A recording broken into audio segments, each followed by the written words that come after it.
2047 तक भारत को विकसित राष्ट्र बनाने के लिए मोदी जी के नेतृत्व में निर्मला सीतारमण जी जो भी बजट प्रस्तुत कर रही हैं, लगातार वो एक एक विकसित भारत की ओर एक एक कदम की ओर आगे बढ़ रहे हैं।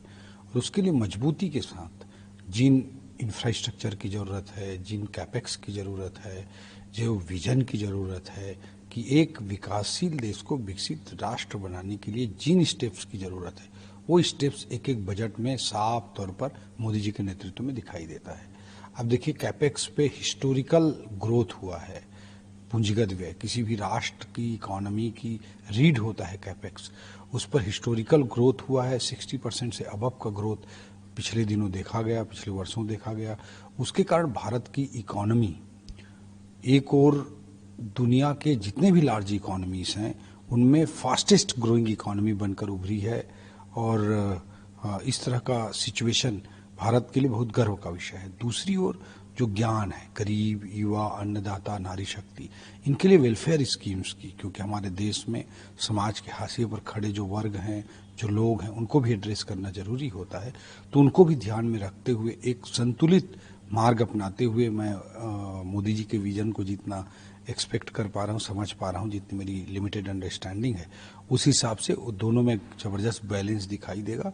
और बहुत ही मजबूती के साथ मोदी जी जिस तरह से राष्ट्र को आगे बढ़ा रहे हैं उसकी झलक होगी। छत्तीसगढ़ के लिए भी नेशनल हाईवेज, रेलवेज, ये सब बहुत महत्वपूर्ण होते हैं। उस दृष्टिकोण से भी मुझे लगता है कि काफ़ी कुछ कल के बजट में मैं उम्मीद करता हूँ।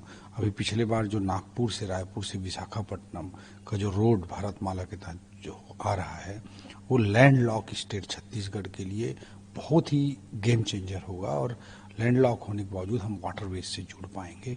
इस तरह के बड़े प्रोजेक्ट्स, कई सारे चीज़ें आगे बढ़ रही हैं। उसी कड़ी में बजट को मैं देखता हूँ।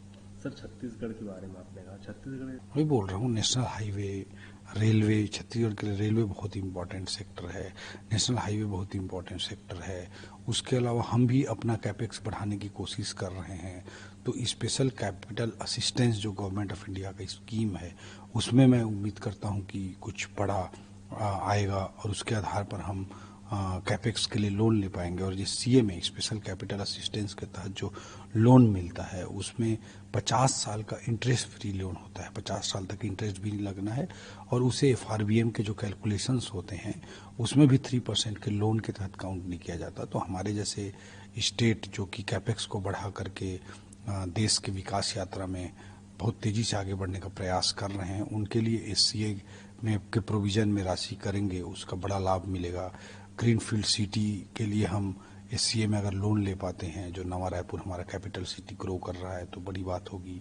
स्टेट कैपिटल रीजन के हिसाब से हमको मदद मिल पाती भारत सरकार से, तो बड़ा विषय होगा। इसके अलावा जो वेलफेयर स्कीम्स हैं उसमें भी सेंट्रल का जो कंट्रीब्यूशन होता है, जैसे नेशनल फूड सिक्योरिटी एक्ट के तहत जो चावल मिलता है, उससे हमारे प्रदेश में राशन कार्ड की व्यवस्था को मजबूत करने में एक फिनेंशियल असिस्टेंस हो जाता है। तो इस तरह की चीज़ों में सेंटर से बड़ी मदद मिलती है।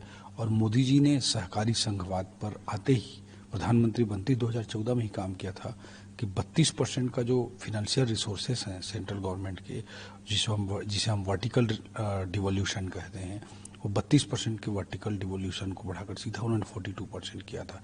उससे हम जैसे राज्यों के लिए बड़ी मदद मिलती